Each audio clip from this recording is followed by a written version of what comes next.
Surprise! Surprise, folks. Hello. Welcome to a very special Dungeons, Dragons, and Discourse. Not only is it a special day, you have your usual Tenkar special guests, but we have a real special guest. Your special hosts who are special in a certain way, but we do have a special guest, and the one and only Mark Hunt, BX Gangbusters, a number of other products, but I think that's the biggest one. Yeah, none of those fake special guests. We got a real one. Yeah, it's probably one of my most known ones. I wrote a lot of different stuff, but yeah, that's probably Tall Tales. Here's the Tall Tales. Oh yeah, Tall Tales. Yeah. I need to do some more stuff for DC. I haven't done that in a while. And DCC haven't written anything for like 4 or 5 years. I need to do that again. That was good fun. But DCC it's a fun system if you want to go a little crazy with your adventuring. It's D&D Gonzo. Yeah, it's definitely Gonzo. Yeah. So another one you guys might know. Recently, I did Thunder the Barbarian for the Scientific Barbarian. okay. Whatchamacallit? Scientific Barbarian. Is that Jim Wampler's? Yes. Yeah. Okay. Very cool. I still have the Tim Snyder supplement for Mutant Future. Yeah, that's a great one. Yeah, really good. Yeah, crib some notes off of him. I need to do something for Continual Light. I love that system. Love it. Continual Light? Oh, yeah, I love it. It's great. It's perfect. I love running Swords and Wizardry Light at conventions because it allows me to get people up and running in about, I don't know, explaining it and its history in about 20 minutes. And they get a character that they've created. And if they bring it back to another con and they survive 2 sessions, they level up. And at that rate, nobody's going to be getting beyond the 4 pages of Swords and Wizardry Light. But Continual Light is good for a very rules light campaign gaming at home, where you're stressing more of the play and less about the I need a rule for everything, and that's where that came from. And if you need some more, I got about 10 copies in the garage. Oh, dude, I gave away probably about 12.5 copies of Swords and Wizardry Light at Page over the weekend. Oh, wow. It was nice because one father and son came in. They weren't on my sheet, but one of my regular gamers was like, "Hey, listen, I want to give my ticket to this guy, and if you can find a seat." I'm like, I don't turn people away at conventions. If I can physically put you at the table, you're going to be there. And the father was a lapsed gamer. He was our generation. His son was a 5e gamer. And afterwards, his son was like, "There's more rules to this?" I'm like, "Yeah, it's Continual Light." And he goes, "Well, where can I get it at the con?" I go, "You can't. Go to Amazon. You'll get it by tomorrow. By the time you're home from the convention, you'll have it." So it was really... what? Well, I was just going to say, quite a while ago, like I said, I got all those copies because I bought them from Bad Mike a long time ago, thinking I was going to be running demo games around the area, and it never happened. Well, the thing about Continual Light that's really good, you can print it on one 11 by 17 page, front and back. You're talking about light? The light rules, the 4-page rules. Yeah, that's the whole light rule. Yeah. Fold it in half, you have to stack handy. Yeah, no, and that was Zach Glazer, and I owe Zach a lot because I didn't even know I was pitching the concept when he went, "Bing, bing, bing." You want to do what? Put a game on a sheet of paper on 2 sides and leave it at libraries? You're thinking too small. 2 pages too small. Right. And what do you had? One oversized sheet that folded down to. I'm like, how does that work? He goes, "Leave it to me, but you'll have 4 pages to work with." Which sounds like a lot if you have the time. I thought I had 3 months to put that together. It wound up being just under 3 weeks because they wanted it for Game Hole. I remember. Like, uh-huh. Yeah, I remember. So there were a few typos in the first printing, but thank God the first printing was only like 200 copies. Yeah, but those are the ones people are looking for now. Oh yeah. Yeah, I have one left of the first printing, and that's it. There's actually 3 printings. It's the first or the beta printing, and then the first full printing, and then the second full printing. They swapped out the giant rat and they put something else in for the art, and that's how you can tell what printing you have, folks. By if there's a giant rat, it's the first full printing. Yeah, if you have that, hang on to it. Maybe in 10 years it'll be worth 50 cents. Maybe. I mean, listen, I think the frogs still have copies, even though they don't distribute them anymore, because they no longer have sort of wizardry under the Frog God umbrella. But yeah, whenever I go to North Texas, I always shake Mike down for like another, 20 or 30 copies. So I'm always ready for my next convention. I like to infect people with good gaming. Oh yeah. Anyway, Mark. Yes. Glad to have you. What you been up to, boy? My son. Well, I've been working on an expanded version of Gangbusters. I got like 70,000 words written up for just the city of Rock Junction. So that's a lot. Plus, I've expanded. 1 second here. Man, oh man. I am excited about that. Yeah, extended it from like a 32-page book to a 64-page book to like a 150-page booklet. Damn. That's no booklet. Well, it's no longer, right. It's no longer a booklet, but it's like the full.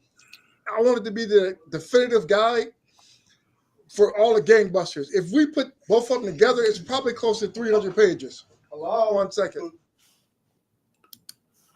Hello. Yeah. Jerry Lewis. You're coming in and I want to say hi. Yeah, so it's like about 200, 300 pages. Glenn, did you? What? Oh no, I thought I heard silence. I'm guessing Mark is having a little. Maybe I had to go radio silence for a few minutes here. Oh, okay.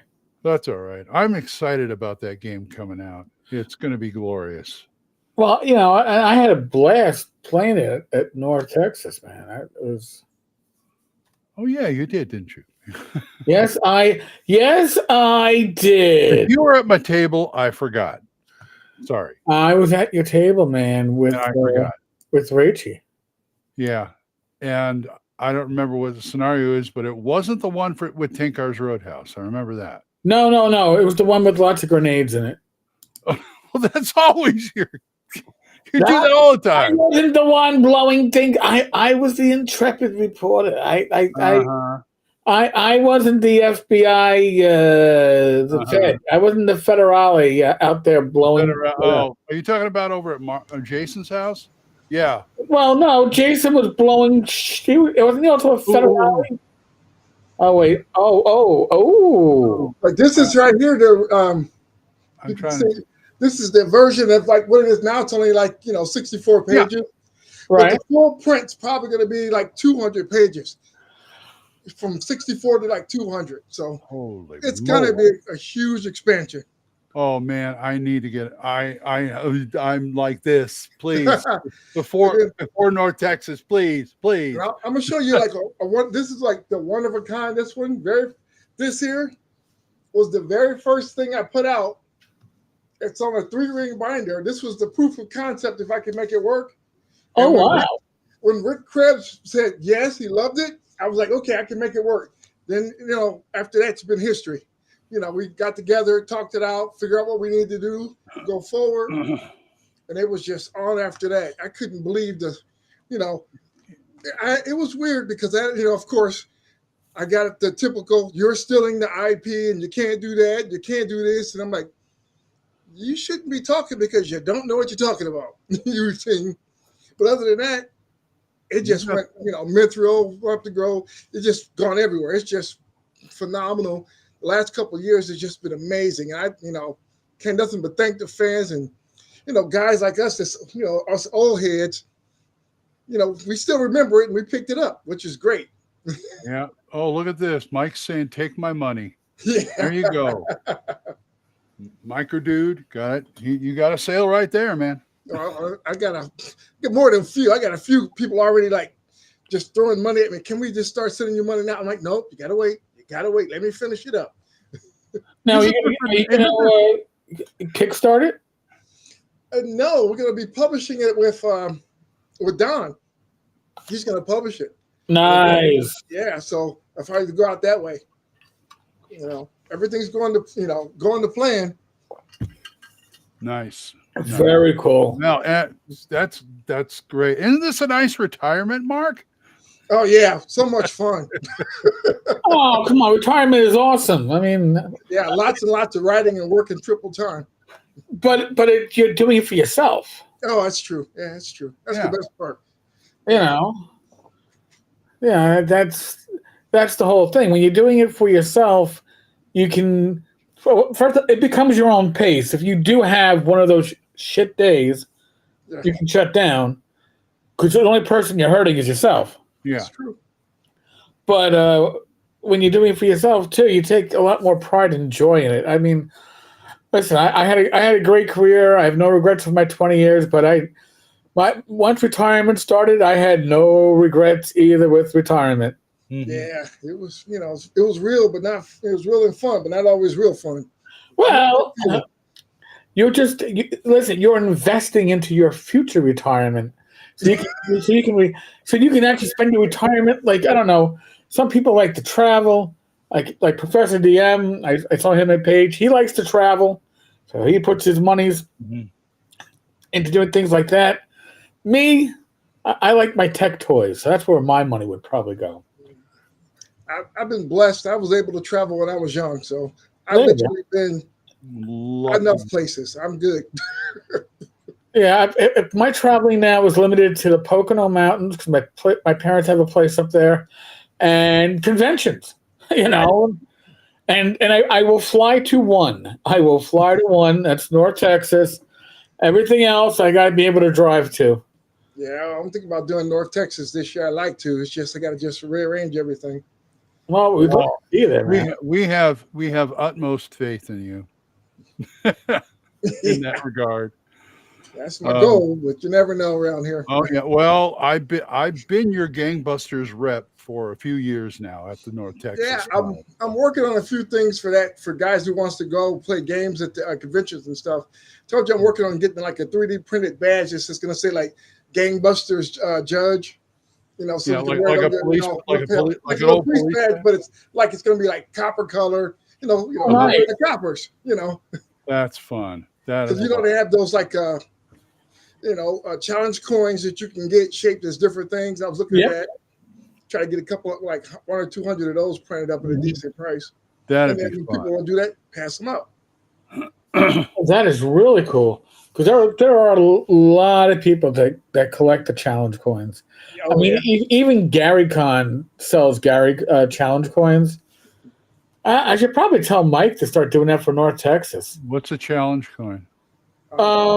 It's something that both the military and law enforcement, because there's a lot of cross-pollination between those two fields in a lot of ways. And a challenge coin usually represents a unit. Sometimes as small as a couple of dozen people in it.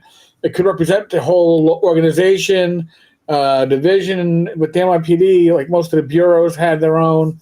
A lot of the commands had their own. You couldn't collect them all. So the cons are starting to do this.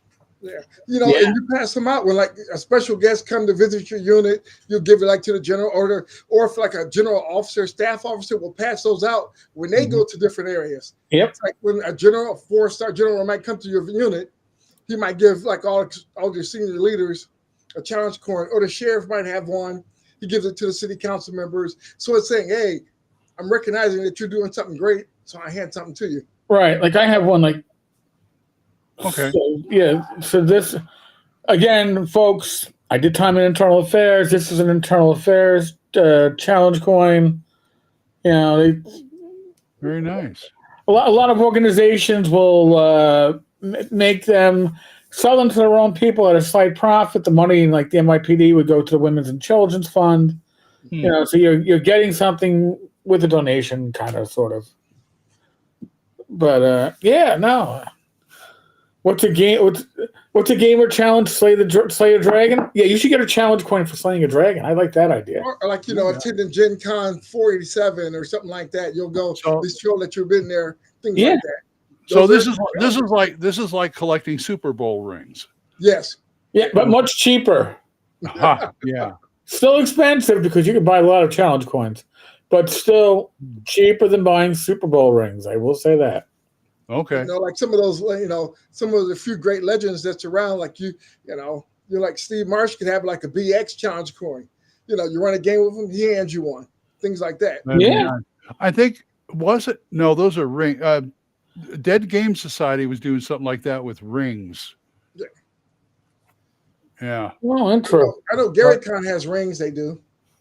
But thing is, Dead Game Society, they got to come to your con for you to be able to do that.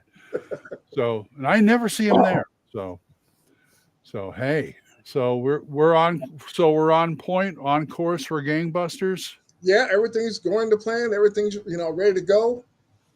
So unless something crazy the goes opposite, on, the opposite of a kick. Oh, the opposite of a Kickstarter. Yeah, actually have everything finished. Yeah. Did you guys give any consideration to kickstarting at all, or were you just going to go straight into the publishing? There's a couple of things I wanted to do, but I don't know if it was going to be financially, doable. And just all depends. There's some we might do a limited edition Kickstarter. Because if I can get the box and the format that I wanted in and different things. Like I'm looking for like a dice. I was going to turn a flask into a 3D printed dice holder. So it looks like a little whiskey flask. Oh, that'd be great. Open it up and it's got your dice inside. That'd be great. So I got to see how much that's going to be printed out, different stuff like that. Just little odds and ends stuff. Of course, you got your bullet dice, things you can add in. Bootleg dice. Stuff. Yeah, little tchotchkes that you can pretty much do. Yeah, but everyone likes those little add-ons. Those little add-ons, they drive up, the profit margin. It does. So the releases, you're looking for what, April? March, April, yeah, around that time. Oh, good. Good. That's coming up fast, too. Real fast. Oh, yeah. Well, that's good. Good. Glad to hear it. You got some great guys you're working with out there. Oh, yes. Real good. I'm so glad they picked that up. Oh, yeah. Eric? Yeah, I don't look at me, man. Yeah. One of the best things I like about it that, right now I got support for regular BX, and I do I make stuff also for the original system, which is you still nice. do that? Yeah, I still put some new stuff every now and then for new, from the old original system because people still wanted it. So I made it. And I get in some calls to re-release some of the original stuff, but in BX format. That we would be do the modules and change the format so they're updated and then added to the new system. Oh hell, I'm still trying. I got the games I was running 5 years ago. I'm still trying to convert back to BX. I'm just so used to do it. I can just do it on the fly because I've just been used to doing it. Right. Oh, yeah. That makes sense. Does make sense. Oh, excuse me. The best thing about it is they both have the same level system, similar because both of them only go up to 14, 15. Okay. In originals. So then you got to just, I know what level I am, know what type of character I'm going to have, generate this stuff. Yeah. Simple stats. High levels are always not always needed. No. To me, if it can support one campaign on the level system it has, good enough. You go 12 levels, fine. 10 levels, fine. Oh yeah. You know what I'm saying? It just works out better that way. Well, you got especially in Gangbusters, by the time you get quote unquote high level, if you're playing a quote unquote a criminal, you're going to be so hot that you can't go anywhere. You can't do anything. Not just, The cops are after you. The feds are after you, and you got the other crooks Well, after you. that's where you go to the mattresses for a while, until the heat dies down. You mean go pull a sleep time inside the feds like Al Capone? Pretty much, yeah. Go to the Things like that, or go take go a to the dirt federal nap, hotel. guns you down. Yeah, pretty much. But yeah, that's like I said, that's all you need is like 10, 12 levels, and you're good. I mean, I play Hyperborea. It's a 12-level cap. Right. I have no problem with it. Mid levels are where a lot of most games are. Mid game, mid level. Yeah. Most campaigns, even in D&D, are some of the best plays during that time. It's so funny. People are just starting to come around to that. I knew that. I mean, a lot of people, say, "What was the most fun you had playing D&D?" What about what? Oh, about I don't know, 6 to 12. Yeah. And people always said that, but the people who make the games are finally realizing why don't we just stick with the sweet spot? Well, didn't back in the days of third edition, N-World had a whole section about I don't remember what it was third edition, but where it would only go up to 6 levels. So they kind of reworked the power curve a little bit. The reality is, like when we expanded Swords and Wizardry Light to a larger level spread, initially I was talking with James Bond, we were going to do 6 levels. We wound up doing 7, only because Bill Webb was like, "You need 4th level spells. Come on." Yeah. Even if you get them at the end, come on. But the reality is, like, the power curve of D&D, if it's old school gaming, changes at level 5. Levels 1 through 4 are pretty much alike, but level 5, that's when you get Fireball and Lightning Bolt and all the other stuff that really changes the power. They want the big damage spells. Right. Exactly. And that's when then the game changes again. I think 5th level spells. It's a whole other. That's pretty. This is my custom book printing I did for myself when I go to conventions. I use this book. This is my own. This is one of a kind Gangbusters booklet. Looks wow. That's a lot of pages. 5x7, 6x9. Very nice. Very nice. Okay. Your other stuff you got going. I remember like when you went to North Texas, you were in talks with I forget who for like a Gamma World type game. Yeah, that didn't fall. It fell apart. Didn't really go through. But I would love to do Gamma World BX. Some kind of post-apocalyptic. Some kind of post-apocalyptic thing. Yeah, post-apocalyptic. That would go well. If you do that, Jason will not leave you alone. That is his jam. Yeah, that's really fun. So, I'm sorry that didn't work out. That would have been a lot of fun. That happens. But I also thought about doing like a something for a Traveler. I seen that, since they're getting ready to do something with that. I'm like, I like Traveler system. I'm like, I could do some work with Traveler. I could do that a lot. Oh yeah. Are you going to be doing anything with like Tall Tales or anything like that? I don't know. I might redo it, other than that, but it's, that was my test bid for all the systems and how everything wanted to work. But it's so solid. Yeah, it works. Everything's there. I mean, literally, you can run it just as is, or you can put the monsters in it or gangsters in it, and it all 100% matches to basic. That's the best thing I like about it. You can just, you want to play, run across, orcs and cowboys and orcs. It all maps out to BX. Yeah. It all comes down to BX. If you know BX, you know the system.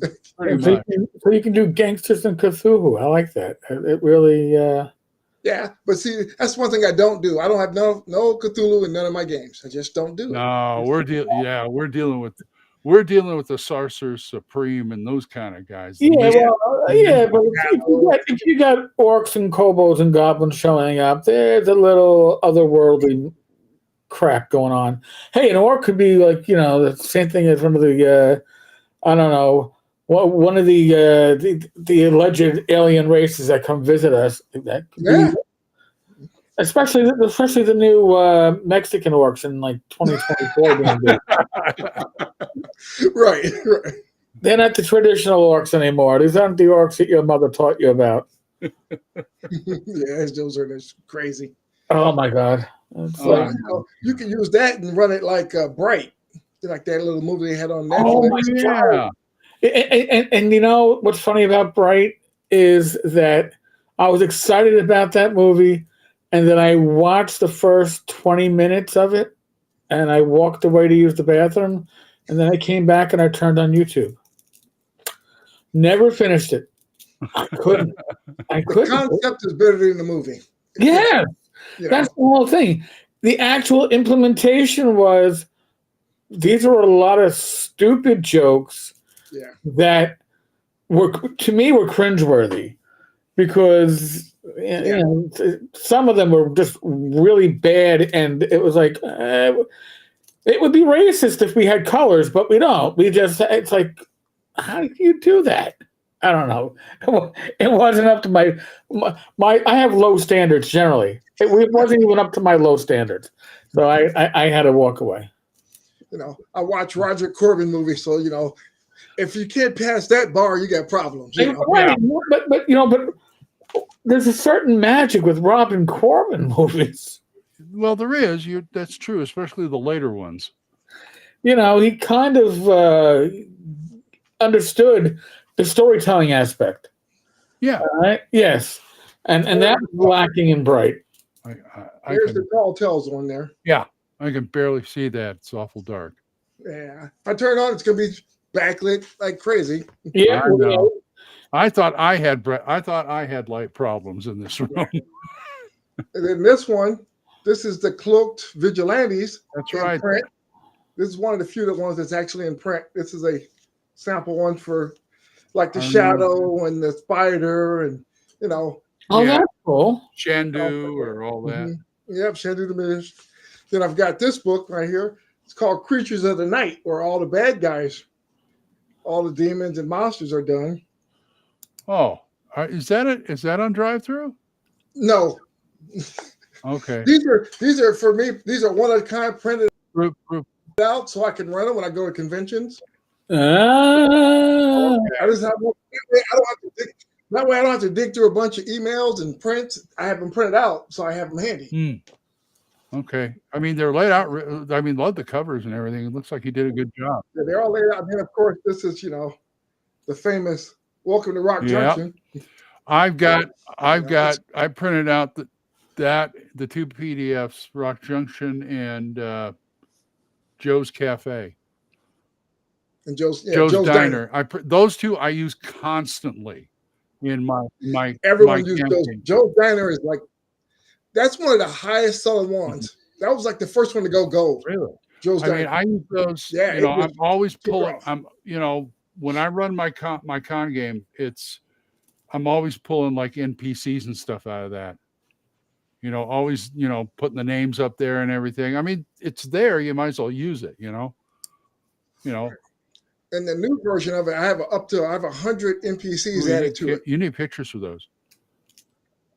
Yeah. Lots of pictures, right?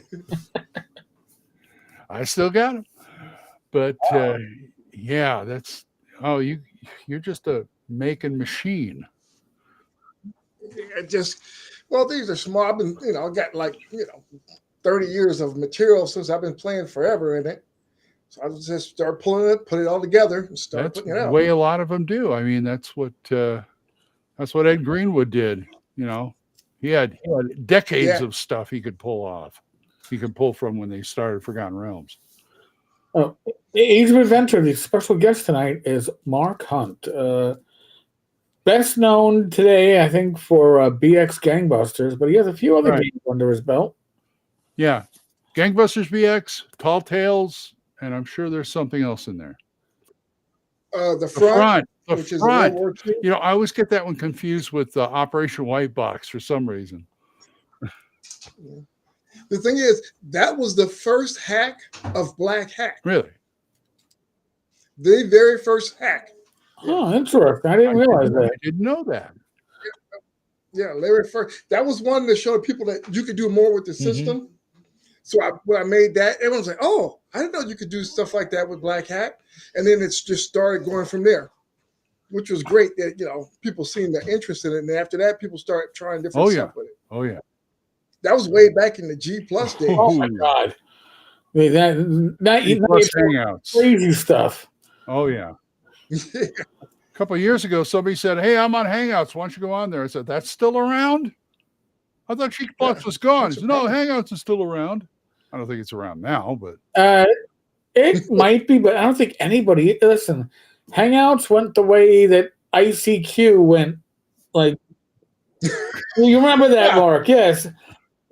Yeah. ICQ was great until AOL bought it out, and then it was just like, oh, well, now this is going to turn into bigger AIM. Like the old bulletin boards, the BBS. thank you, Age. Thank you, Age. You see me run at a con. Looks fun. Yes, it is fun. Please show up at the con. I'll run a game, be in my game, or how else can I promote this?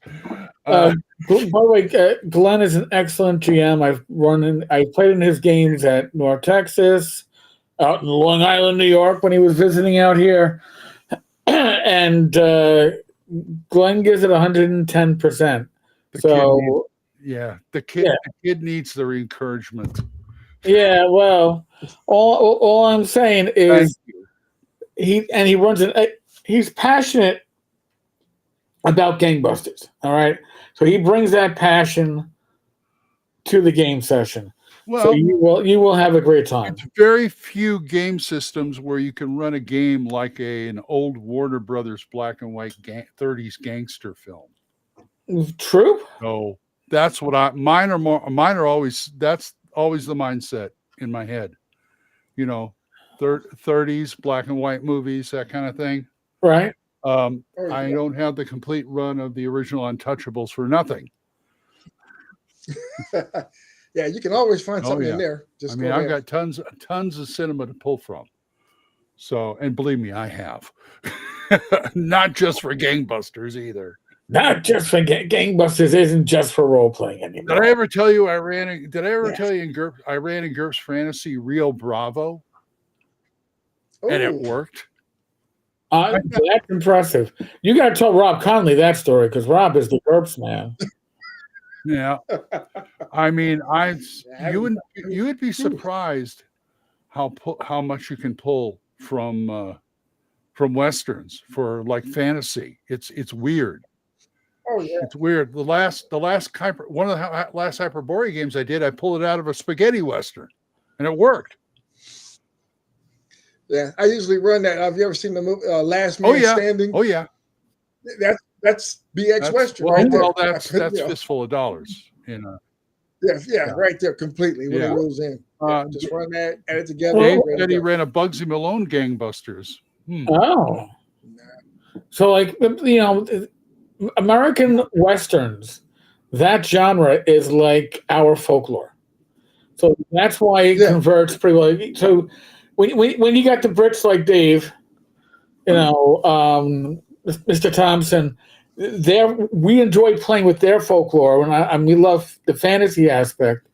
But our fantasy is these gunslingers that are the heroes. That's the heroism. Our mythology. Our mythology. Yeah. And that's why I think it works pretty well. And you can steal from one to the other. That's what I'm kind of surprised. A good Western game hasn't taken really full hold, which I'm really surprised they haven't. There's a lot of hits and misses, but nothing that really sticks. Really, the closest they came was, I think, Deadlands, and it's like if you want us to run a straight Western, no. It's always the Western. They always got to mix it up with something else. Well, we got Weird Frontiers, which is DCC powered Weird West, and Weird West is its own genre nowadays. Right. Weird Frontiers plays out really well, but I think I mean, we had Western Hero, we had Aces and Eights, and we got Tall Tales. Right. Well, Aces and Eights, that was Kenzerco. That had its little shtick with like didn't you have like the overlay or some shit like? Yeah. I'm sure I have it in storage somewhere. I think that there's probably a market for an OSR. When I say OSR, I'm not talking because people are going to say, "Oh, it's OSR, let's play it." But I think it has to be a rule set where the rules step to the back. Nobody really wants to play a tactical Western because if you look at the classic Westerns, they aren't tactical. Clint Eastwood walking down the middle of the fucking main street in a Western town is not tactical. He's not like hiding behind buildings. He's not like making sure he's got proper cover or concealment. You need a system that plays fast. And I think everybody overthinks it these days. Yeah. And I think a system that will play quick and loose would do well. I also think that it's hard to balance the D20 OSR D&D system with gun damage, but I'm sure somebody could figure it out. I don't know. I mean, Tall Tales did a pretty good job. Yeah, just when you look at gangster movies, and you look at Gangbusters, you're not supposed to get into combat. You're supposed to be figuring this stuff out. Whereas we look at the old West stuff, it's all about shooting bad people. Oh yeah, it's shootouts, and you are the law, or the law is inconsequential. Again, kind of like being a murder hobo in your average Sword and Wizardry game or OSE. It isn't much different, which doesn't work in something that's set in the time that we can think back and go, oh yeah, I saw movies. You can't get away with that. How would you get away with that? But the Westerns, we think, if we go by the movies, it was a very lawless time in this country out in the Old West. I mean, I love Westerns and such, but it is a bit of a chore to pull off. Yes. Yeah, Boot Hill. But see, that's one of the things about Westerns. When you run it, like for a person who's never gamed before, you can run a Western. To me, Western should be the first game you run for a new person who's never role played before. Because I can tell you get on the horse, you're going out to the shootout. I can just describe that, and you instantly know what it is.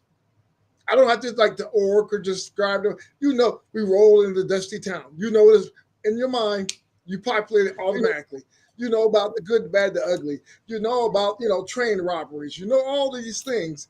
You speak the common language. Everyone knows what a cowboy is. You're ready to go. You're right. You don't have to like, oh, what's an orc or what's an elf and what about this man? No, you just. There are just certain genres that people are just going to click right in their minds, and Western is one of them. Another one is like pirates. Everybody knows. Yeah, pirates another one. Yeah. Everybody knows what a pirate is. Everybody knows what a seaman is.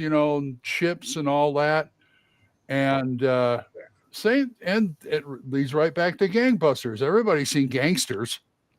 Yeah. Right, exactly. Just everyone knows what Gangsters is. You talk about the shootouts, all right, got a Tommy gun and you're driving a Model T. Yeah, the bootleg hooch and the car chases and all that kind of stuff. It's wonderful. Yeah. And people will just get it. They just get it. Even some of these kids who only play 5e, I've had them roll up to the table and they get it. It wouldn't take much explanation at all, except for the really, really young ones. What's a gangster? Right. Have you ever seen I don't watch black and white movies. Have you ever, that's the kind of thing you're working against. Colorized before I'll watch it. Yeah.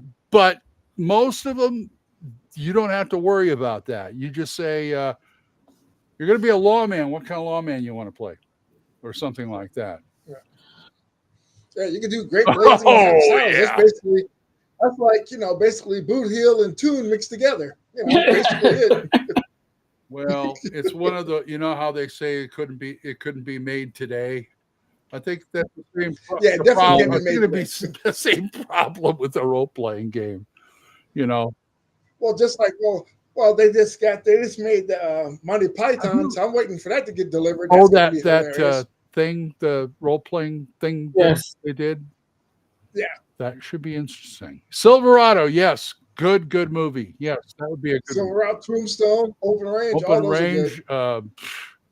So that Another one, Old Henry. If you see that one, that's another good Western that just which came one? out. Old Old Henry. Haven't Oh heard. shoot. Yeah. Then of course the Magnificent Seven, right? Oh, That's a yeah, given. right. Hmm. Yeah. Yep. The Legend of Buster Scruggs or whatever his name is. That was another Was good that? one. I missed that one. That was like It was an HBO or something. Yeah. It was like no, it was on Netflix, and it was like a combination of 4 or 5 stories put together. It was pretty good. Right. Yeah, I've heard nothing but good things about that. I never caught it though. I might be able to catch it soon. I don't know. I'll have to look on That's one thing Netflix they see if they still have it.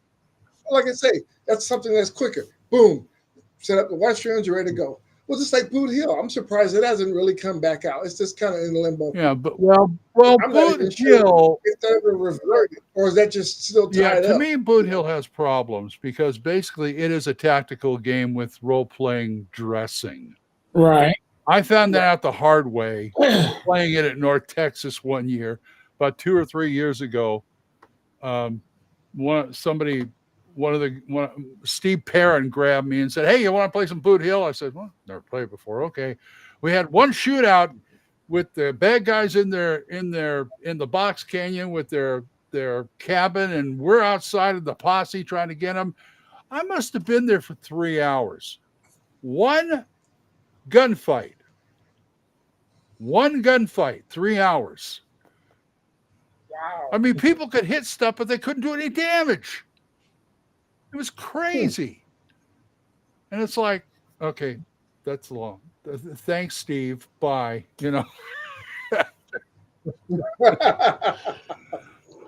But anyway, Once Upon a Time in the West comes with a book of Once Upon a Time.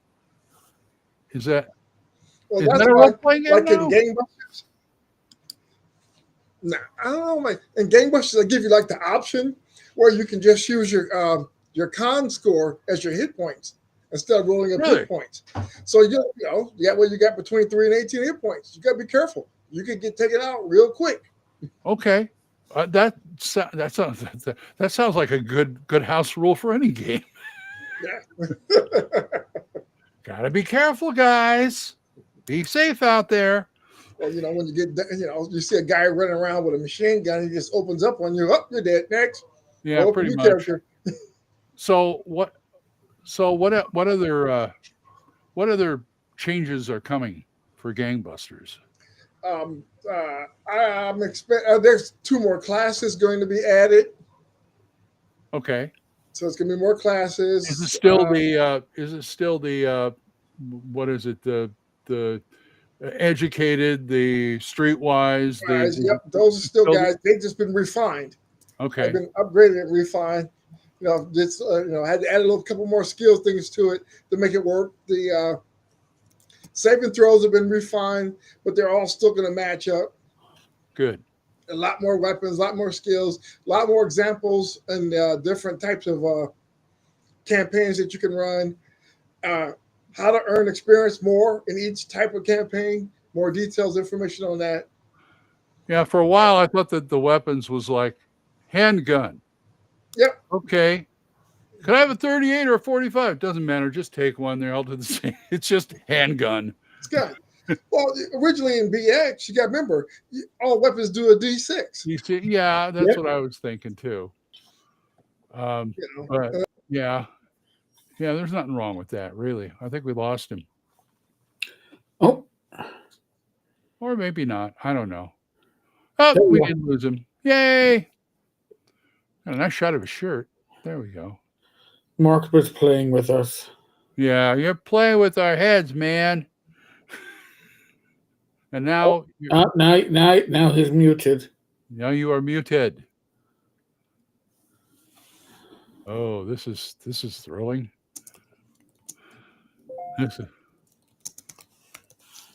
He's trying. No, I know.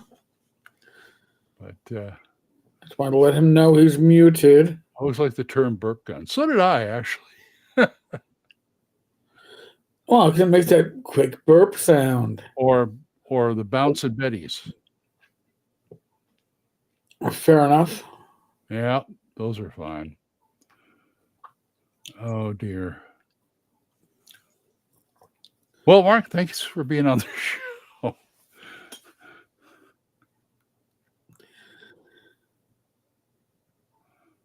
Oh, boy.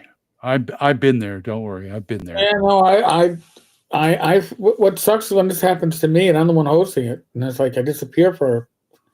I had that problem on the Wednesday live. I had to reboot. Really? Yep. You were hosting? It stayed up. It did it. I didn't time out.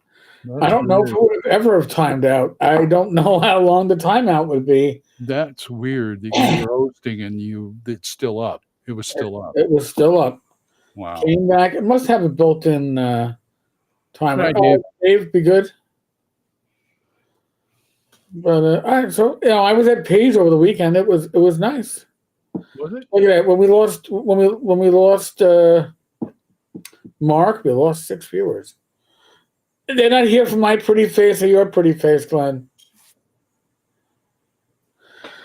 But no, Page was a lot of fun, and I got to meet a lot of YouTubers. Did you get to play?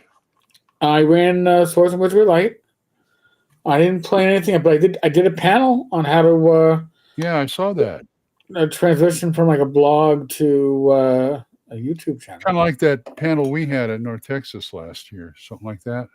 Yeah, That was good. I enjoyed that. That was a good panel. it was. The stewards did a good job. Yeah. But, We should do that again. yeah, I like panels, and you know what the thing is? Paige had a lot of panels scheduled, and I never had. I was not. I didn't play in a single damn game, and I didn't have time to go to any panels. Figure that one out. For a while there was time when in California when I was going to cons. That's what I was looking forward to, was the panels.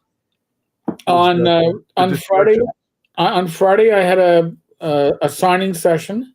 Mm-hmm. Yeah, they have a signing area for the special guests to sign stuff, and hey, Raj, yeah, no, I had like 2. I signed Roger's stuff, but that wasn't even at the special signing period.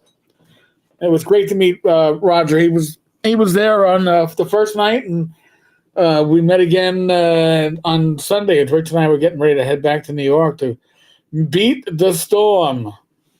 Did you? We beat it. Yes. Good. Beat it to within an inch of its life. Well, we left. There was some snowflakes coming down, and Philly was supposed to get 3 to 5, and New York was going to get 1 to 3 of snow. But we kept ahead of it, and when we got about a half a mile from my house, then the sleet started. Ooh. Testing. Well, we have your audio. We got your voice. Okay, that's a start. We've almost got the mark back. Almost. For some reason, the thing just cut out on me. I was like, what is going on? If I didn't know any better, I would accuse you of being bad Mike. You got to pay that you got to pay that internet bill. Yeah. Well, I got a whole new camera in there plugged in now, so at least it's picking up the mic. So you're going to look even better. Yeah, I don't know about all that. Hey, you didn't make Page, did you, Mark? No, I didn't. Let me see. Let's see here. That's too bad. I thought you. How There. about that? That's a little. Yeah, there he is. Okay. Okay. Yeah, we're just talking about Eric going to Page. And Okay. do you see any Gangbusters being played there? I didn't even look. Again, I didn't even try to sign myself up for anything, so I don't even know what was on the schedule. But attendance. I'm waiting for the official numbers, but I'm going to put my money down that they had about 1,850 people for a second-year con. They were only using about 30% of the available space at the exposition. Next year, they're going to have 100% of the space. Well, I know both of you are going to be at WizardCon in Kalamazoo. I'm going to be at And the this guy Wizard. is going to premiere Gangbusters BX there. And I'll be running a lot of games there. Yeah. Now, if we could just get him over to North Texas to do the same thing, that'd be nice. I mean, come on, you got to take some pressure off of me. I'm trying. I But know. that whole weekend's going to be, I'll probably run about 10, 15 games easy. Wow. Damn. All Every time Gangbusters or just the assortment? Probably be 90% Gangbusters. Whenever I go, my tables are always full. Of course. I hear Full you. plus probably a second table pulled up. That would scare me. Gangbusters and Gary Con up there, I had 14 people in one game. Wow. Yeah. I had a blast. You know what? If I'm running Swords and Wizardry Light or a game like that's that light, I can run 10 people. I can run it. It runs like clockwork. 12, maybe some hiccups. I probably wouldn't want to go beyond that to keep everybody involved. But Matt Finch can run games. My first North Texas in 2014, he was running a game with 20 players. Matt was standing on the tables. That's right. Oh, yeah. That's Now, right. The largest game I ever ran was 31 people. Holy. It was insane. We had a blast. What was it? Was it D&D? What was it? No, it was, believe it or not, Champions. Oh, God. That's even worse. Champions. Oh, my God. You're going to give me... It was a huge fight. It was supposed to have been 4 hours. It ended up being 8. Wow. I played last time I played Champions was at North Texas a few years ago, and Theron Bretz was running it, and I watched him. It was me, once again, Steve, and I was right next to the GM, so I was watching him. I wasn't looking at his stuff at the time, but I was watching him, and that guy, it was a workout. I mean, he was juggling bad guys. He was juggling NPCs and stuff. And I remember how it was when I used to play for the. And he told me later after that game, he had to take a 2-hour nap. Yeah, I bet. We had wear you out. We had, Viper attacked the city at the same time Mechanon 27 attacked. So we had a giant, superhero, running battle throughout the whole city with all these little small fights all over the place. It was great. Oh, yeah. So everyone always had something to do. That'd give me a coronary, man. I couldn't do that. It was the proverbial book of the dice, fight. Oh yeah, book of the dice. They are fun though. It is fun, but I've had a blast playing Champions. And so I'm not going to. When everyone at the table is familiar with it and buys into it. If you got to explain it to a whole bunch of people, that's when it's not good. Yeah. Oh yeah, I can see that. I mean, and you're talking to somebody who hasn't played Champions since high school. Yeah.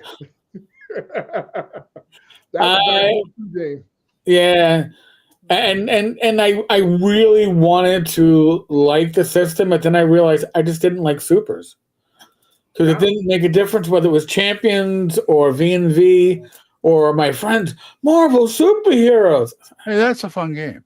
I like that game. I like V&V. I like Marvel. So when are you doing a supers game, Mark? Oh man, Don popped in. I'll put this up on the screen. Hey, Don. Well, if he's saying it can hit 290. Wow. Yeah. Could be more based upon the art that is being made. Please, before June, please. Due back from editing January 27th. I use it for my Gangbusters game at North Texas, please. So that's exciting. You know what I'm doing now? I'm running at the con. I'm running like simple rule games like BX and Gangbusters and things. And what I'm doing now is I went out and I printed out 50 Gangbuster character sheets and made a pad of sheets. Now every time I ain't handing out no pre-gens anymore. We're going to spend the first hour making characters because this is so simple. I'm tired of beating myself up trying to do this every year. So I'm just going tear. All right, now here's the book. Here's a copy of the book. Go for it. It's not that, it's pretty simple. Yeah. I said, I'll give you an hour. We won't even take an hour, but I'll give you an hour. Now, you can't make a character in 10 minutes. You're going way too, you're doing something wrong. Yeah. Exactly. I could see using Gangbusters for other pulp stuff too. I mean, I've got a lot of pulp supplements I can draw on that I could use with this game without having to go into Savage Worlds. Glenn, you got to talk to your wife. It's going to be available at WizCon. Well, I guess I'll have to get it at North Texas then. I guess I don't know. Yeah, the thing is, the most craziest thing about it is that it fits perfectly for pulp. It's that was one of the systems it was designed for. I ran a lot of pulp with it, lots of it. Matter of fact, originally even the TSI version had a pulp adventure for it. A lot of people don't know that because it was in the polyhedron. Okay. The RPGA newsletter. Okay. Yeah, but I've got other things I can pull out for pulp that I don't need to use any other system. I mean, when I was in New York with you, went to what was that game store in New York? Oh, the Complete Strategist. Went to Complete Strategist. I picked up Two-Fisted Tales. Okay, yeah. Which I don't see why I couldn't use that with Gangbusters. It'd fit perfectly. It is premiering there. Thank you, sir. Give me a copy as soon as possible. Okay. We got to put you on the reviewers list. I need my fix.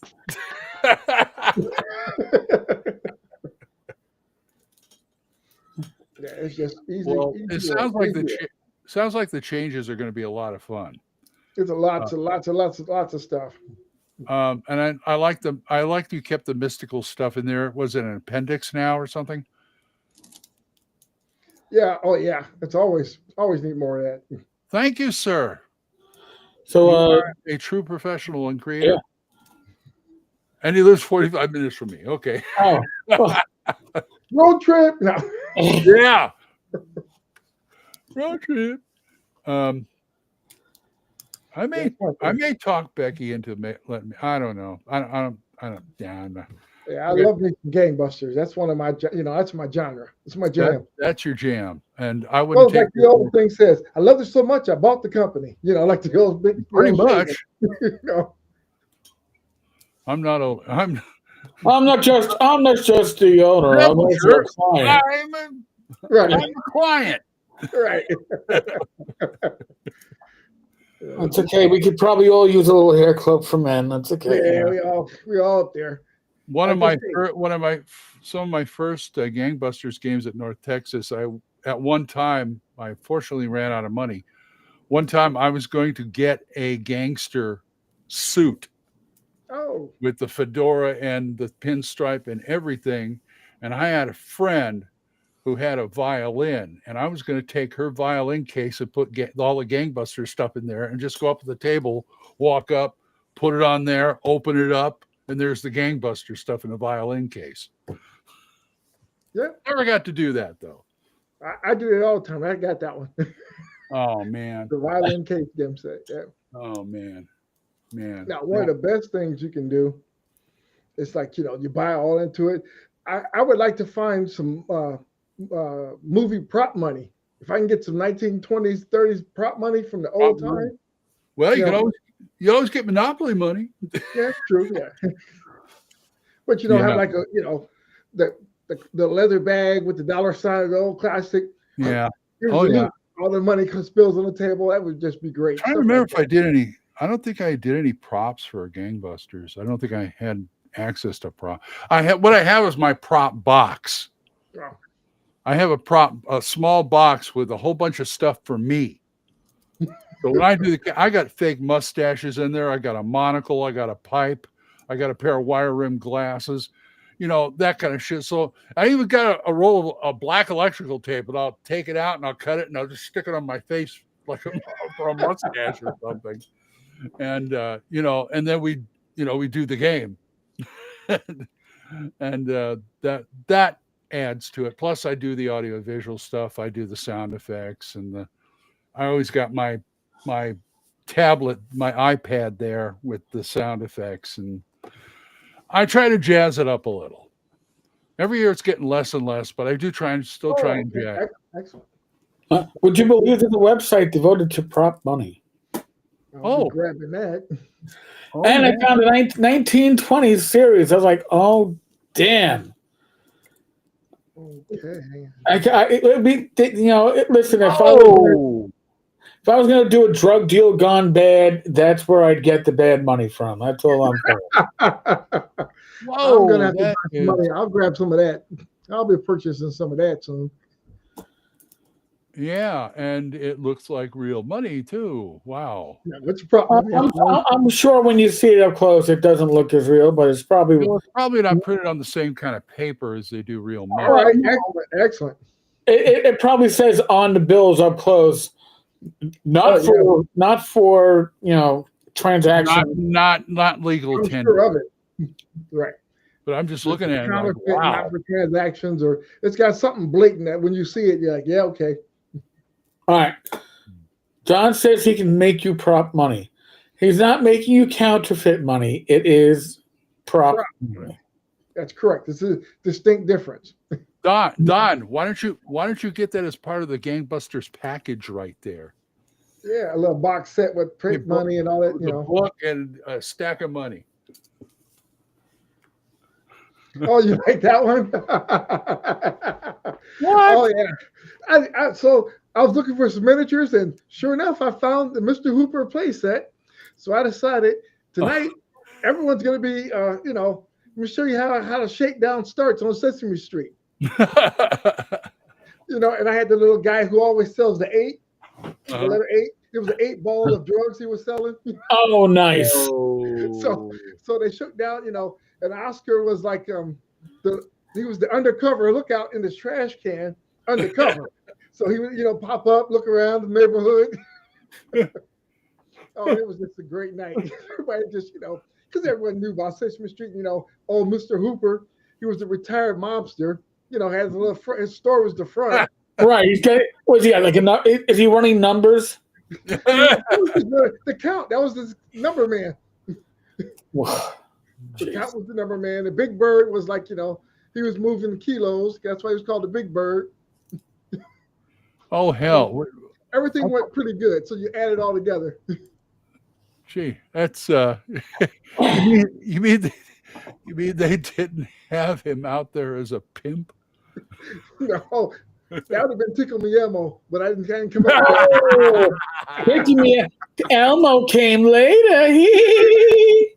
Oh my God! Oh, Chris, welcome. Thank you for joining us. Somebody with a sense of humor has warped his mind, has joined the show.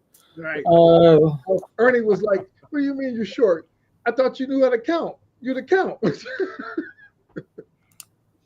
No. 3 lines here. 1, 2, 3.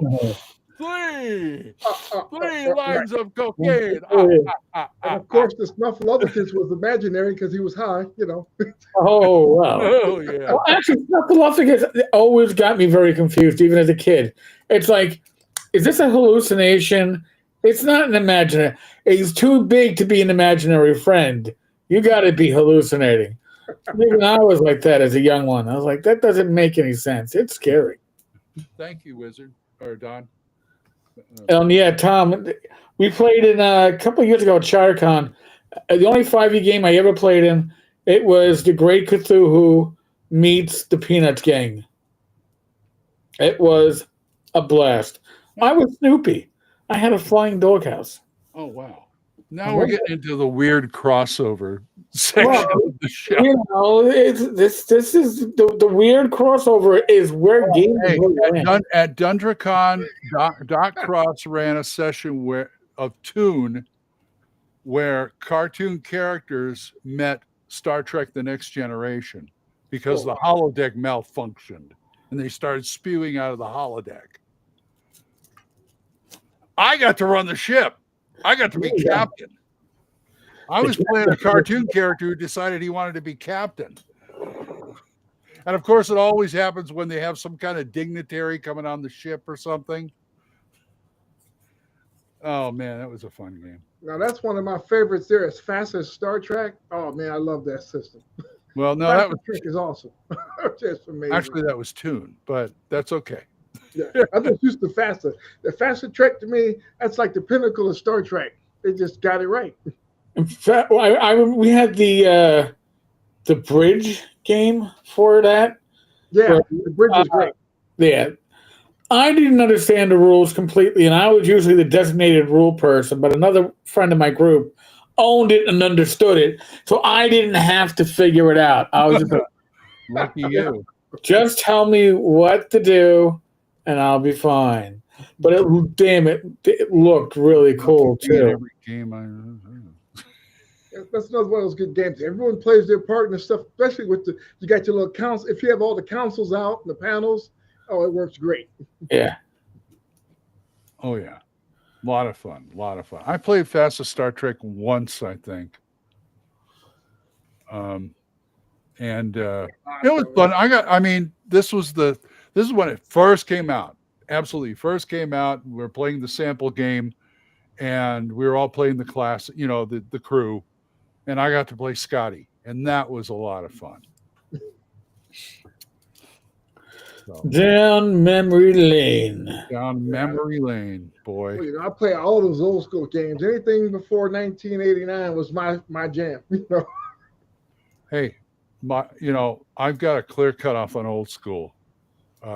2E AD&D. I cut it off right there. Everything before that, old school, no problem.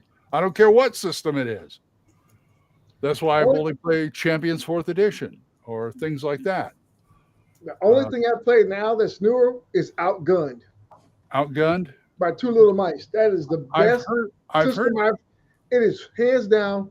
If I had to use a new system to make Gangbusters, that's the system I would want to use. Really? That's how well they said, look, how much? Tell me what it costs to get a license to use this game mechanic. I would pay it. That simple. Nice. Damn. It's one of the best games I've played in probably the last 15 years. Just phenomenal. Works great. Anyone ever plays Fastest Vor? Don saying Vor. Never heard of it.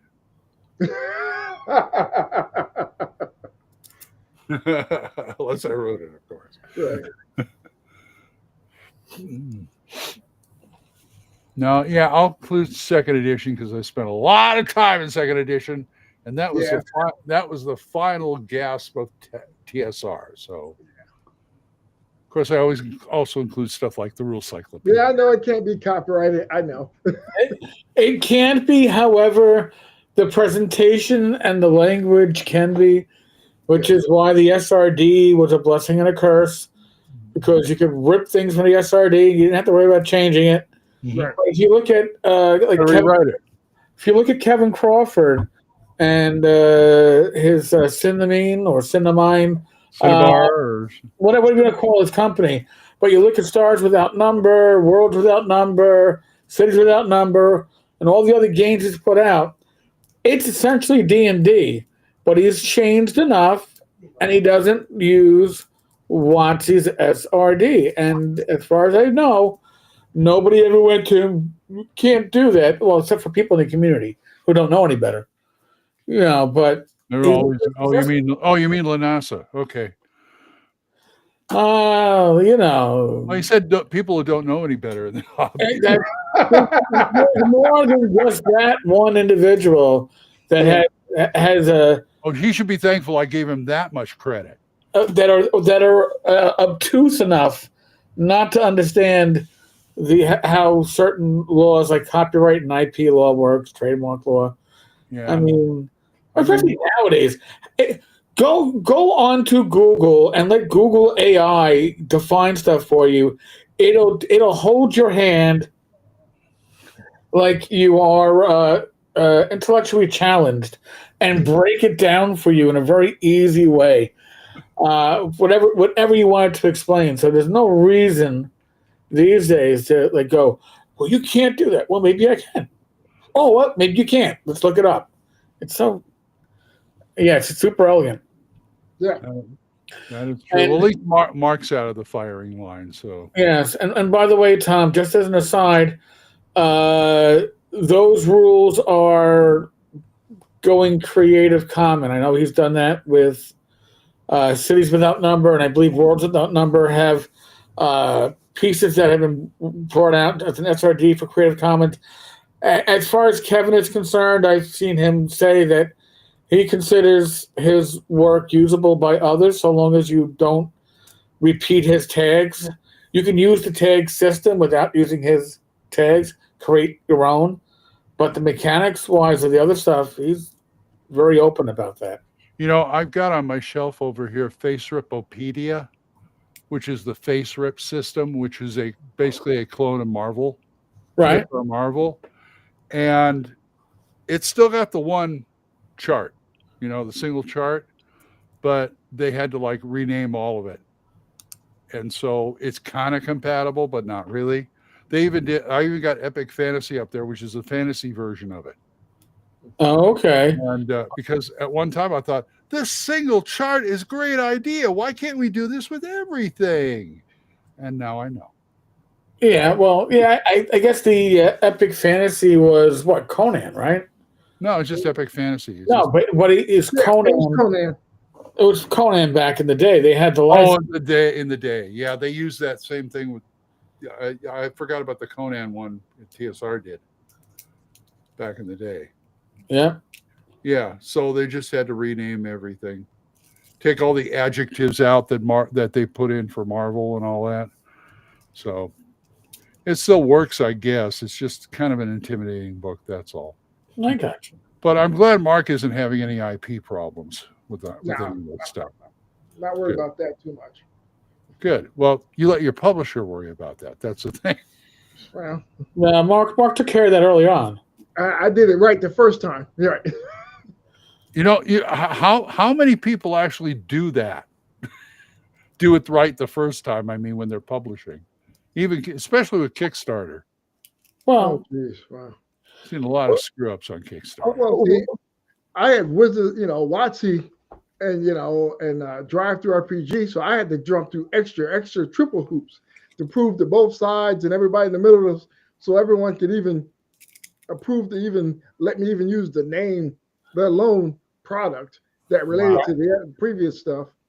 So it was like I had to get everybody, all the ducks in a row. So when they start saying you did this, I had all the proof. So well, didn't Rick also own the name? Yep. Okay. Mm-hmm. So, but also they had when he submitted it originally to TSR, it was underneath another name. Oh. Yeah. And there's even T-shirts with the other names. What was it? That's one of the few. There's a few systems that were added that didn't translate over. That's been kind of incorporated back into it.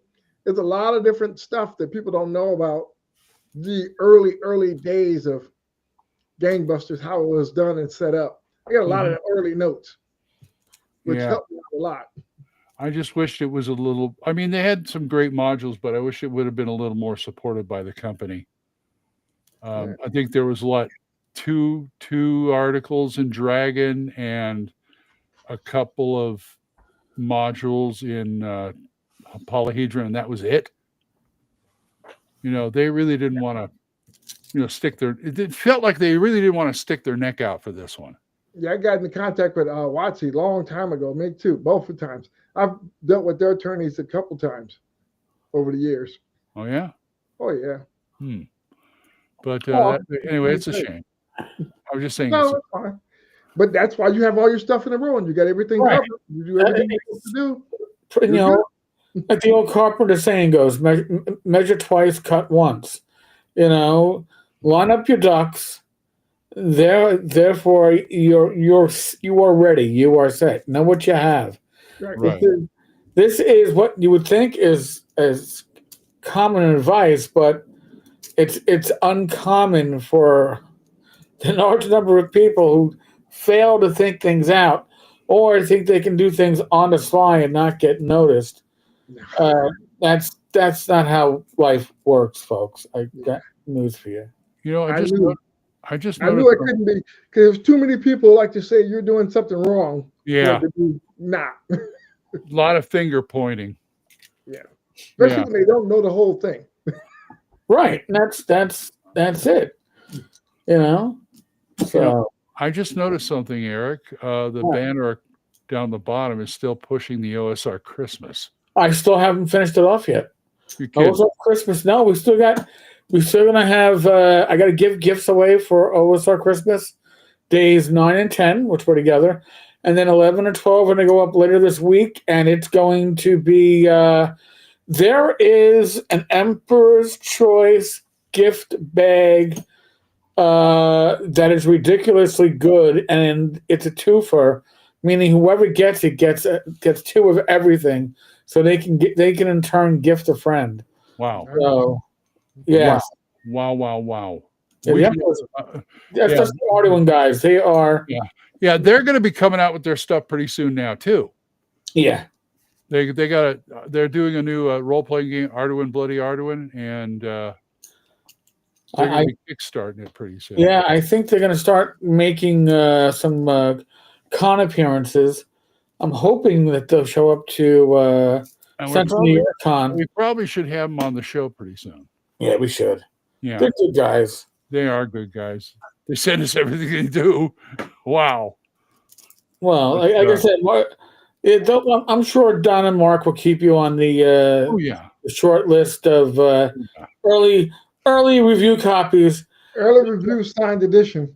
Yeah, you know, and you know, you'll get it while it's under embargo. You're right. Embargo. Which means, Glenn, you can read it, but you can't talk about it until the right day.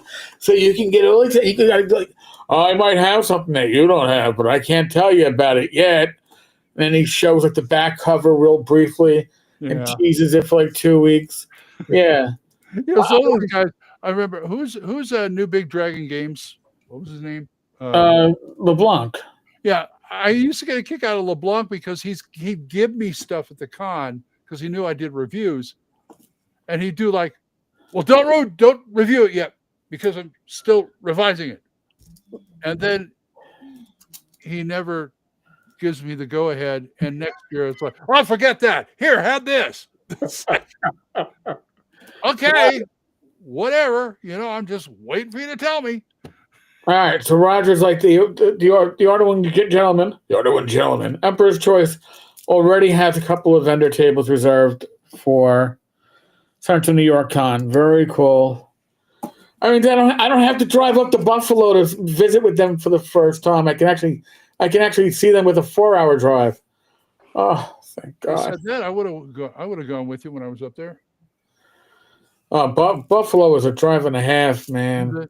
Easier to get to the Poconos, I know. Oh, much easier. Listen, Buffalo is probably a little bit closer than getting out to WizardCon, but I still rather drive because flying to me is a whole pain in the ass. Tell me about it. Tell me. Oh, and I'm getting. Have you got your real ID? I'm getting mine. Oh, I've had my real ID since I think before. I last time when I went in for the tags of the car, I said, I'm real ID. That was so easy to do. Yeah. Actually, I have the enhanced ID, which is like one step beyond real ID. Really? Yeah, it allows you to cross the border without a passport on I need one of those. on foot, car, or boat. So if I wanted to take a Caribbean cruise, in theory, all I need is my enhanced ID. I don't need a passport. I might need to get that. I might want to go to Canada sometime. But yeah, it's like it was so easy to get. And now I did that mainly because I thought I was going to WizardCon. It's like, okay, after March, I need one of those if I'm going to fly. So I still, it's good to have it, I guess. I can walk into government buildings now. Wow. But only federal buildings is it applied, and only if they like you. Yeah. I like this kid. Come on in. Come on. It sounds like Gangbusters. Hey, you, come on. Come on. The boss wants to see you. The boss wants to see you. Yeah, Chris is like to do a background on you, and if it gets approved, it's lightning fast. Yeah, my only pain in the ass with that was that I had to get a new Social Security card because mine, that when I was issued as like a 5-year-old, had disintegrated to the point where you couldn't read the numbers on it. Because when you're a teenager and into your early 20s, you don't have a real ID. You brought your Social Security card as an ID, and it was paper, so it didn't really hold up very well. So I've got mine in a Ziploc bag in our safe deposit box, and that's where it stays. Yeah, otherwise, you blow on it, it'll fall apart. Door to door is 7 hours. Oh man, I could theoretically do that in a day. Yeah, he'll have you proof the new Gangbusters. Road trip. I was going to drive anyway, but I was thinking I was going to have to do 2 days. But that makes it a little. If it's 7 hours, I could just hump it, and just as long as you get like a half an hour break in between. I'm sure it won't take you very long to drive to Davenport. Yeah, it'll take 6 hours. But Davenport from WizardCon? No, from where you are. From Queens. Davenport where? I was thinking Davenport, Iowa. Oh, that's where Mark is. No, I'm in Michigan. I'm in Lansing now. You moved? Yeah, I moved. Yeah, what Tom was saying, 45 minutes from each other. I didn't know. I thought you were still in Davenport. No, I moved up here now because I'm like, yeah, it's 6 hours. It's a 6 hour drive. Well, depends on what I'm driving, but yeah, 6 hours. Okay. I'm already talking Becky I'm trying to talk Becky in the Poconos next year. It's like, honey, it's 23 hours driving up there. We could do that in about a day and a half, 2 days. Yeah. And that's not a bad road trip, really. No. I'm not telling you to go see Eric in New York, but Poconos would be really nice. Get a bed and breakfast or something. Yeah. Yeah. Then we could go visit Eric in his cabin, and you can straighten all the pictures on his wall. I'm not the one who hangs them. Listen, I will drive her crazy. Dude, my old pub, they used to have like the wall, the pictures and the mirrors, like the beer mirrors, as you walk downstairs to the basement to use the bathroom. And they were always crooked, and I'd always be standing there fixing. And you had to go, but I had to fix the mirror beforehand. With my parents' place in the Poconos, I put my hands up in the air and went, fuck it. I can't. I'll be here. It'll be my whole time away. They got so many paintings because that's one of their hobbies, is that they paint landscapes and such, and they're pretty good. Yeah. I don't have a stabbing cabin, Chris. Stop causing troubles. Stop causing. You bad man. Hey, Mark, you ever been in the Poconos? 1987. Yes. All right. Oh, it's so beautiful. Get ready to head overseas, so I was up there for the weekend. Before I then down to Dover there. Then after that, I was off to Germany for a while. Okay, what part of Poconos are you in again? Lake Lompoc. Okay, I was in that area. No. Lake Lompoc. And I was disappointed. The largest man-made lake in the Pocono. It's right in Pennsylvania State. The only thing I was shoreline. The only thing I was disappointed about was I didn't get to see any Amish. No, the Amish. We don't have any Amish that close to us. I think we do have. What's the other ones? Not the Amish. The Mennonites. We have Mennonites. Well, I want to kind of go to their shops and buy like their blankets and some of their furniture or something like that. You know, they make real good stuff.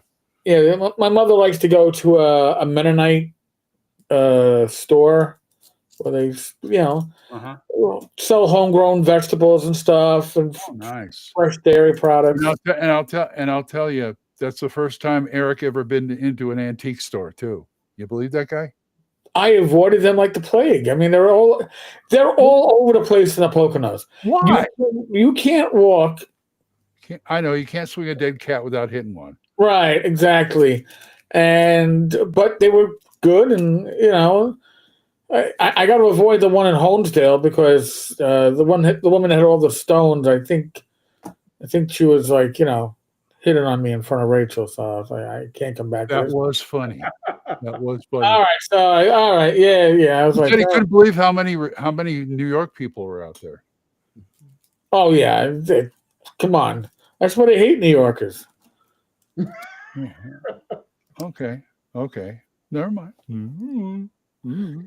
Never mind. I'm just a gamer. I don't know nothing. All right, Chris. We'll catch you later since you got to get. Yeah.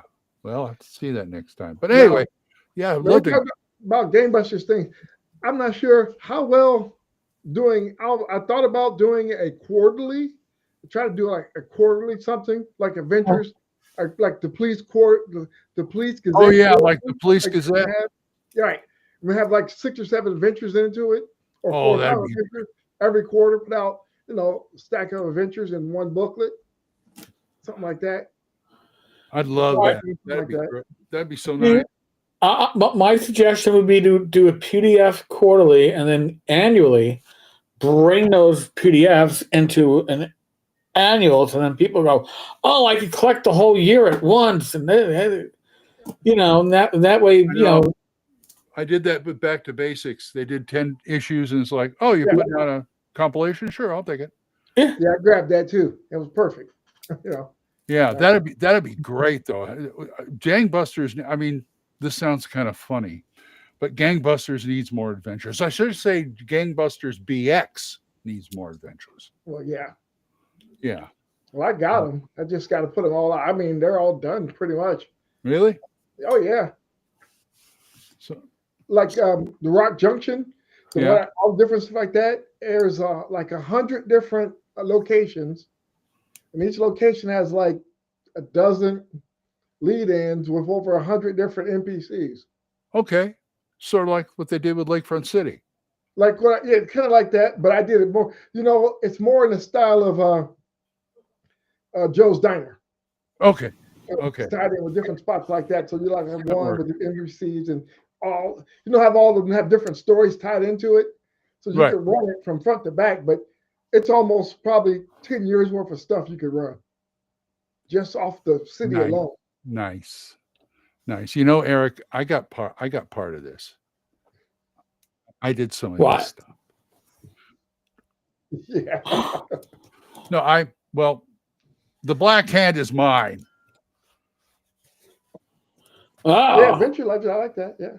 Yeah, I created all the main guys in the Black Hand and stuff like that, and my dirty fingerprints are all over that. Plus, we got the mobster manual. Yes, the mobster manual. I don't know. I love that name. Sorry, I just love that name. It's so many bad guys, so much different stuff. It's just good. It's so many different books you could put out. Once I know if you get a decent sale going, I can put out 2 or 3 books easy. I can do a book a year if it's called for it. I got no problem. I probably got about 5 books. Wow. 90% done. We got an Ed Green one on our hands. Oh, whoa! Do we really want to I mean, on our hands? creatively. Okay, because I mean, Ed in his hands. There's a certain reputation that I'm not going to Yeah, go we won't. into. Yeah. All my Yeah. idols have lead feet. Not all of them. Ed has very agile hands that are trying. Yeah, no, Him got a problem with Ken St. Andre. Hands, I'll tell you, Got a problem with Ken St. Andre. Got a problem with him. listen, your idols are meant to fall, right? Isn't that the whole point to life? Because we always hold people to standards Mark is going to fall eventually. Oh well. No, I didn't live this long, but see, Mark is humble. So that's not the issue.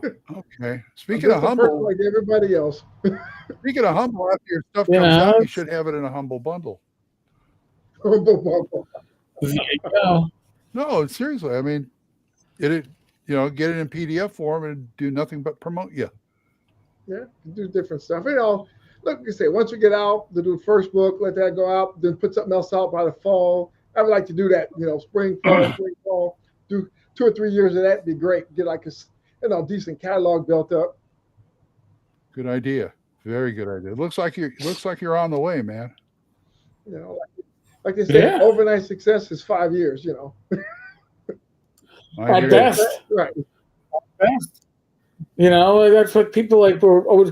Kelsey came out of nowhere with Shadow Dog. What did she do to earn her place? Well, apparently she wrote for 5e for well over 5 years. And I don't buy stuff on the DMs Guild, but if I did and if I played 5e, I'm sure her stuff would have been like, oh yeah, I'm following this author. Her shit's pretty good. So that's where she came out of nowhere. She paid her dues.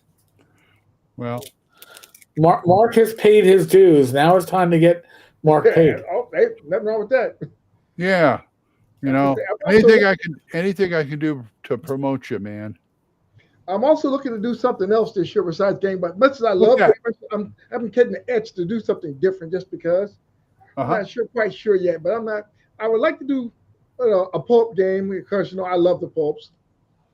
The only thing I haven't really done is too much fantasy. I just don't. I mean, I love fantasy. I love Dungeons and Dragons, all things like that. But to me, it's just so saturated and overdone. I just don't even. To me, two things. There's 2 things in the hobby, 2 genres that are overdone: is Cthulhu and fantasy. Yeah, Cthulhu's like. All right. So what you're saying, Glenn, is that we need a Cthulhian fantasy game. Have one already? It's built that way from the ground up, and therefore it won't be. It's either totally overly saturated or totally new. I'm not sure which. Maybe both. I'm sure there's so much of it out there. You could probably find one if you tried hard enough. Oh yeah. Especially since he's in the public domain now, mostly. Dark Worms and Dragons. I can do a Popeye one. What? Popeye's public domain now. So's Mickey Mouse, sorta. Yeah. Or Tintin. Right. I think Tintin has a role-playing game coming out. Yeah, it probably does. Oh, John, no whammy, no whammy, no whammy. You didn't want a whammy. I stayed home from school sick to watch no whammy. Oh my God, we're showing our age. My God, it's not just the gray hairs that shows the age. And do that. Oh wow. Look at the age. But I'm looking forward to this. Gangbusters, boy, you guys, anybody out there, go get it. Go get it when it comes out. Please. This man does great job. Great. If you guys are anywhere near, come on down to Kalamazoo and we can watch, come on down to the convention and we can all get out and have a good game together. I'll game as long as I can handle it. If you guys want to play, I'll There you go. Well, yeah. Listen, I think this. Wow, we've been yapping away for over an hour and a half. I want to mention, by the way, This is the year of the con for me and my wife, Rach, because we got Total Con a month from now, the 20th to the 23rd of February. We are going to follow that up by WidgetCon, April 25th to the 27th. Both you and Mark are going to be there. Yes. And I may have another one-day con to go to in Baltimore in March. Details to follow if I figure this one out. North Texas, the June 4th through the 8th, followed by Central New York Con. For me, it's the 13th to the 16th. It's a 2-day con. It's the 14th and the 15th, but I'm coming up on Friday. We're leaving on Monday. And then ShireCon in September.